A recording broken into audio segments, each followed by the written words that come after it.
orang yang beriman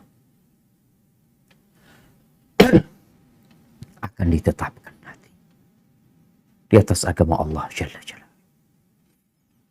Baik, itu yang pertama. Yang kedua, istiqamah. Karena nggak cukup cuma beriman, tapi imannya pelin-pelan. Ketika datang seorang sahabat meminta nasihat kepada Nabi SAW, kasih aku wasiat yang aku nggak perlu lagi tanya sama orang lain. Maka Nabi SAW mengatakan, Qul amantu billahi thumma istaqim. Katakan aku beriman. Ini tadi sebab yang pertama.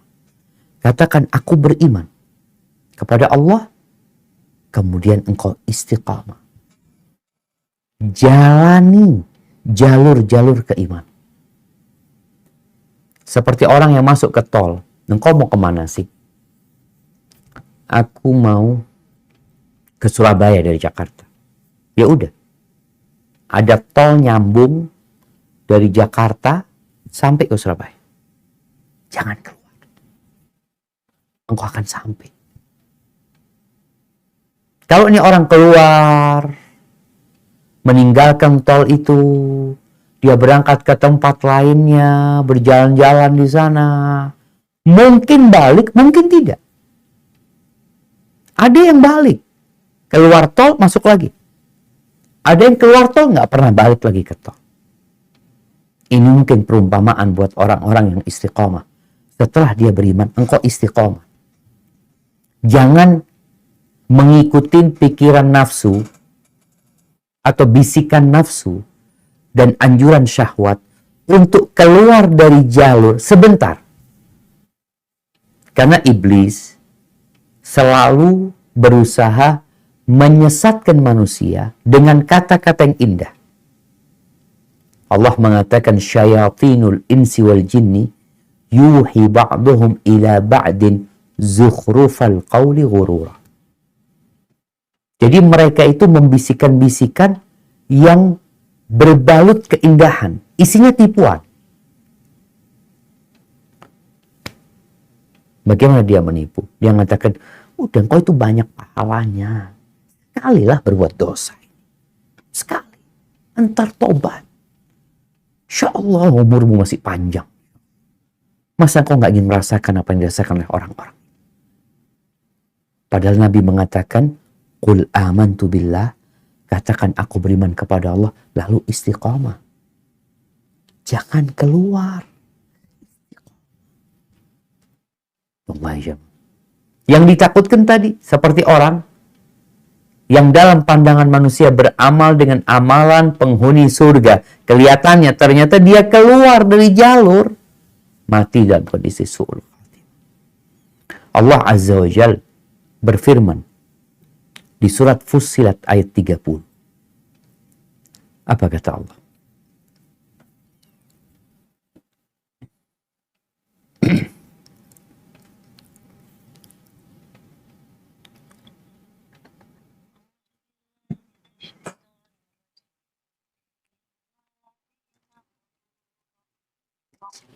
Suaranya kecil ya. Mungkin didekatkan mikrofonnya. Innalladzina qalu rabbunallahu tsumma istaqamu tatanazzalu alaihimul malaikatu alla takhafu wa la tahzanu wa abshiru bil jannati allati kuntum tu'adun. Sesungguhnya orang-orang yang berkata, Tuhan, kami adalah Allah. Kemudian mereka meneguhkan pendirian mereka. Maka malaikat-malaikat akan turun kepada mereka dengan berkata, janganlah kamu merasa takut dan janganlah kamu bersedih hati. Dan bergembiralah kamu dengan memperoleh surga yang telah dijanjikan kepadamu. Barakallahu fiik. Ini untuk siapa? Innalladzina qalu rabbunallah tsumma istaqam. Orang-orang yang beriman, yang mengatakan Rabb kami adalah Allah, kemudian mereka teguh di atasnya, istiqomah menjalaninya, mereka akan mendapatkan 3 kabar gembira. Malaikat-malaikat akan datang mengatakan jangan takut dan jangan khawatir. Kapan? Ketika kematian datang. Kapan lagi? Ketika di kuburan dia ditanya. Dia perlu keteguhan. Kapan lagi? Ketika dibangkitkan. Malaikat itu akan memberikan kabar gembira. Dan tatkala masuk ke surga, malaikat akan menyambut mereka dengan mengatakan salamun alaikum bima sabartum. Keselamatan buat kalian atas kesabaran kalian. Artinya beriman dan istiqomah itu berat. Makanya kadang-kala kita ngelihat ada orang yang kemarin istiqomah tahu-tahu menyimpang lagi, keluar dari jalur lagi. Berat ya mah, dibutuhkan kesabaran untuk hal itu.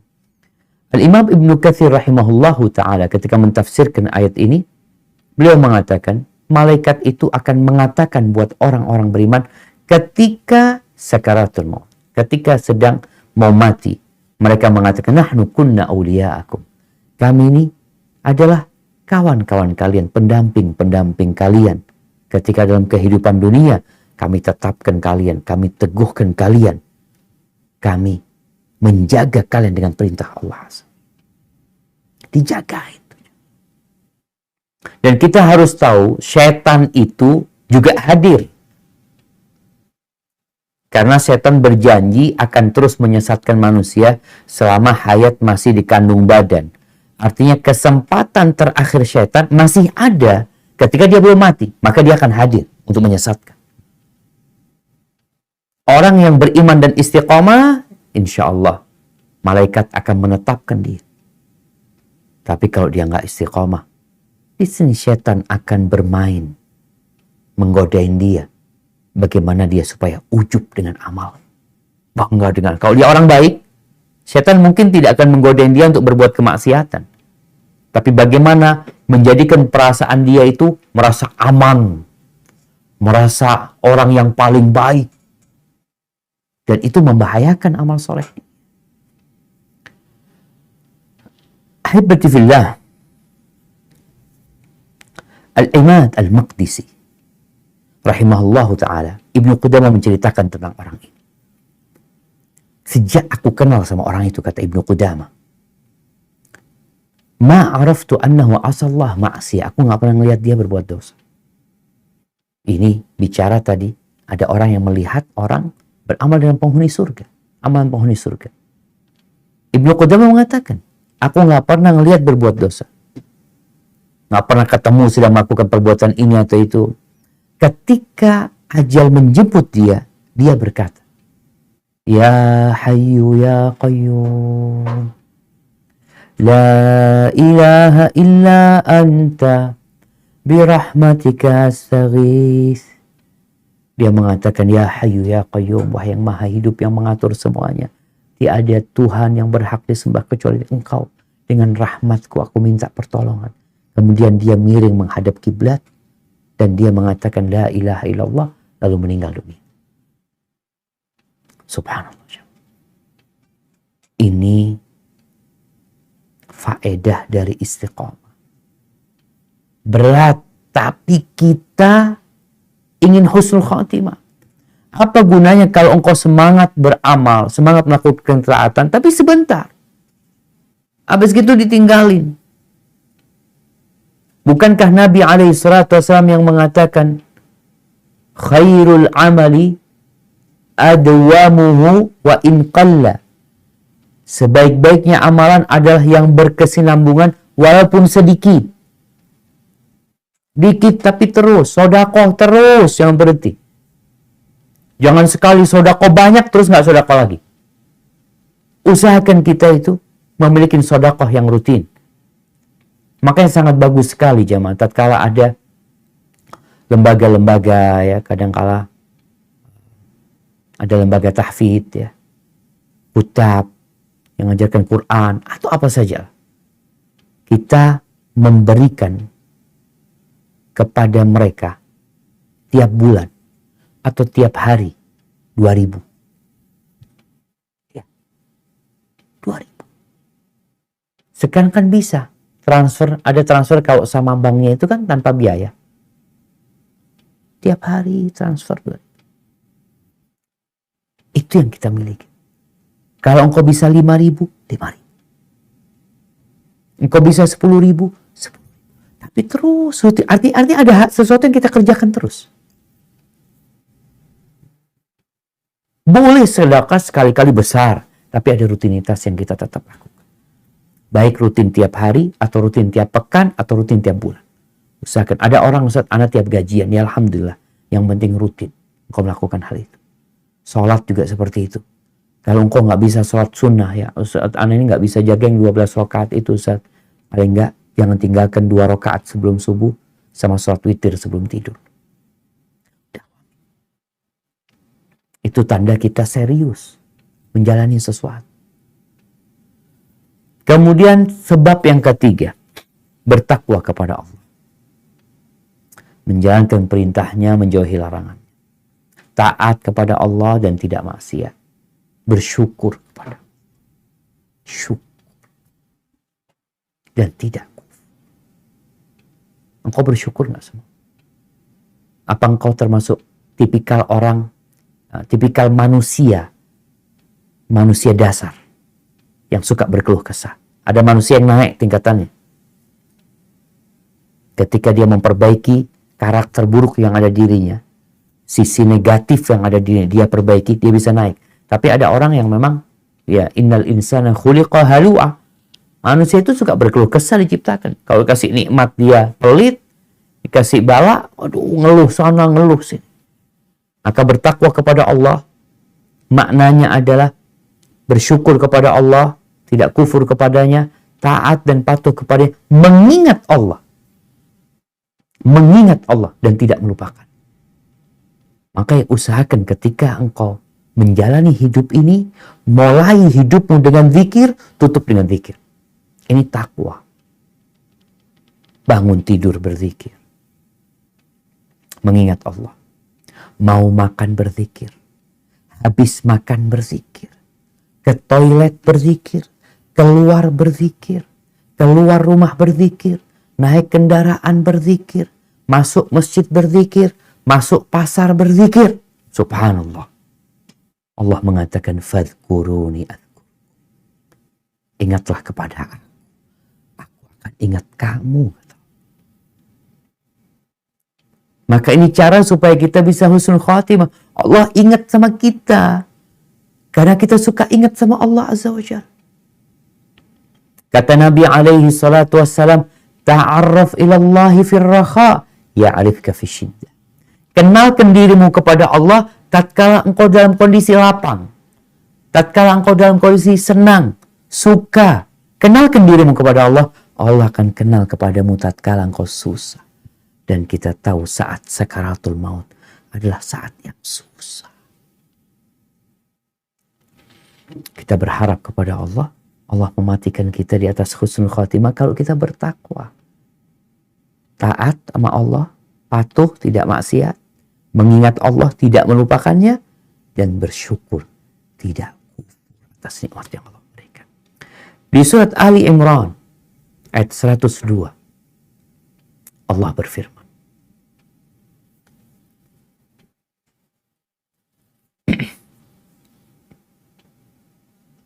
Ya ayyuhalladzina amanu taqullaha haqqa taqatih haqqa tuqatih, haqqa tuqatih wa la tamutunna illa wa antum muslimun. Wahai orang-orang yang beriman, bertakwalah kepada Allah sebenar-benar takwa kepadanya, dan janganlah kamu mati kecuali dalam keadaan muslim. Masya Allah. Allah suruh bertakwa, lalu Allah tutup jangan mati kecuali dalam kondisi Islam. Ketakwaan ini akan mengantarkanmu kepada husnul khatimah. Mati dalam kondisi baik. Ahibati fillah, Wa man yattaqillaha yaj'al lahu makhraja. Barang siapa bertakwa kepada Allah, pasti Allah kasih solusi. Solusi untuk semua masalah, urusan dunia, urusan akhirat. Allah akan kasih solusi buat dia. Asalkan kita bertakwa. Oleh karena itu wasiat takwa ini wasiat yang tidak pernah dilupakan oleh Nabi SAW ketika beliau menyampaikan khutbatul hajah. Ya. Beliau mengatakan, ya ayyuhalladzina amanu taqullaha haqqa tuqatih wa la tamutunna illa wa antum muslimun. Kemudian yang keempat, berbaik sangka. Berbaik sangka. Ada orang-orang yang hidup buruk sangka semua. Dia merasa Allah menzalimin dia. Allah kayaknya nggak adil. Allah kayak gini. Kenapa aku dikasih kayak gini? Ada orang-orang yang seperti itu. Hidupnya nggak optimis. Pesimis terus. Makanya kita nggak boleh percaya sama angka sial. Angka sial, hari sial, benda sial. Karena itu akan mempengaruhi perasaan kamu kepada Allah Azza wa Jalla. Ngelihat burung gagak terbang ke kiri, aduh kayaknya bencana. Dari mana engkau tahu itu? Berbaik sangka sama Allah. Apa kata Nabi SAW dalam hadis riwayat Ahmad? Inna Allah yaqul, sesungguhnya Allah berfirman, ana inda dhanni abdi bi. Aku bergantung prasangka hambaku kepadaku. In dhanna bi khairan falahu. Wa in dhanna bi syarran falahu. Kalau dia berprasangka baik kepadaku, maka bagi dia kebaikan. Tapi kalau dia berprasangka buruk kepadaku, maka bagi dia keburukan. Terus enaknya yang mana? Ya berbaik sangka sama Allah Azza wa Jalla. Allah itu maha pengampun. Allah itu maha pengasih. Oke, aku banyak dosanya, tapi aku tahu Allah maha pengampun.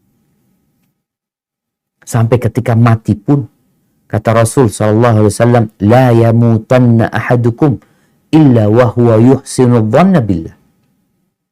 La yamutunna ahadukum illa wa huwa yuhsinu dhanna billah. Rawahu Muslim. Jangan mati kalian kecuali dalam kondisi berbaik sangka kepada Allah Azza wa Jalla. Ketika ada seorang pemuda yang hendak meninggal dunia, lalu dia mengatakan kepada Nabi SAW, ya Rasulullah, arjullah wa akhafu dhunubi. Aku ini posisinya berharap sama Allah. Dia kenal sama Allah. Dia berharap sama Allah. Allah itu maha baik. Allah maha pengasih, pengampun. Dan aku takut sama dosa-dosaku. Orang ini ditanya sama Nabi, gimana kondisimu ketika dia sedang mau mati itu. Lalu Nabi SAW memberikan kabar gembira kepada orang ini. La yajtami'ani fi qalbi abdin fi hadal mautin. Tidaklah dua perasaan itu berkumpul di hati seorang hamba dalam posisi seperti sekarang ini. Illa a'tahu Allah ma yarju. Melainkan Allah akan berikan kepada dia apa yang dia harapkan. Wa ammanahu mimma yakhaf. Dan Allah akan pelihara dia dari apa yang dia takuti. Allah akan amankan dia dari apa yang dia takutkan. Hadis rawahu Tirmidzi. Itu yang keempat. Yang kelima, as-sidq. Benar. Jujur. Antum jujur nggak dalam keimanan? Karena ada orang-orang munafikin yang kalau bicara iman, oh jangan ditanya. Seakan-akan orang paling beriman. Tapi apakah benar di hatinya dia benar keimanan? Kemudian juga kita perlu jujur dalam berbicara. Jujur dalam berbuat. Jujur dalam kehidupan bermasyarakat. Para pendusta itu dustanya akan mengantarkan kepada dosa. Dosanya akan mengantarkan kepada neraka. Yang tentunya akan mati su'ul khatimah. Ketika orang itu suka berdusta. Di surat Taubat ayat 119. Apa kata Allah?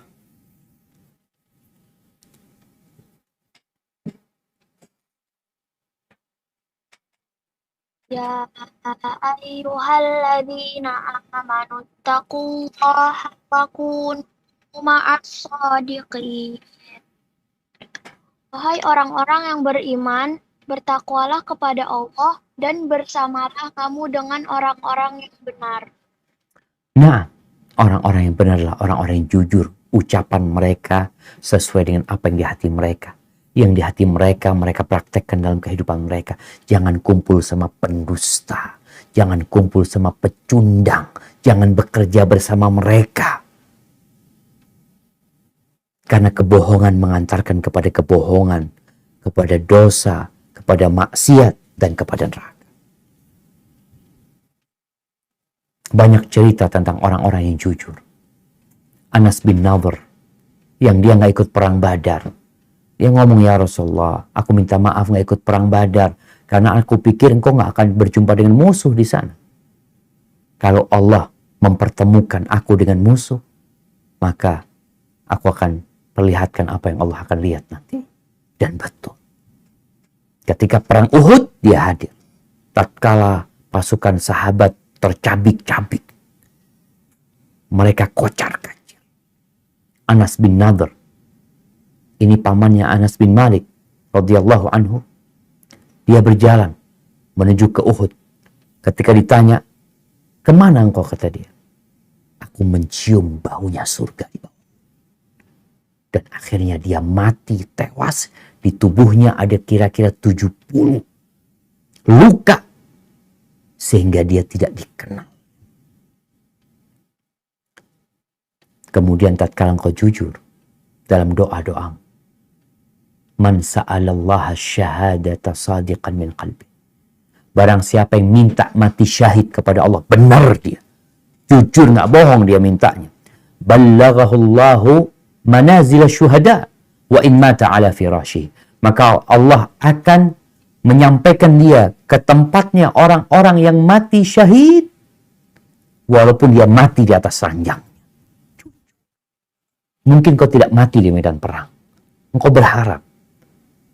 Tapi ketika engkau punya niat yang benar, walaupun engkau mati di atas ranjang, Allah akan sampaikan engkau ke derajatnya orang-orang yang mati syahid.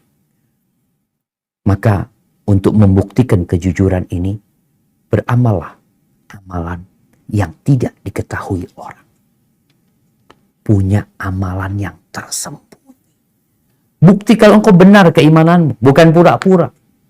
Karena ada orang yang semua amalannya ketahuan orang. Apa nggak bisa engkau punya amalan, mau itu puasa, mau itu sholat, mau itu sodakoh, mau amal kebajikan yang orang nggak tahu.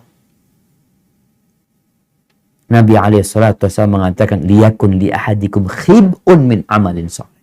Hendaklah setiap kalian itu punya simpanan amal soleh. Simpanan, tersimpan. Istrinya nggak tahu. Bukankah ini bukti kejujuran dan kebenaran? Dan yang keenam adalah taubat. Taubatan nasuha.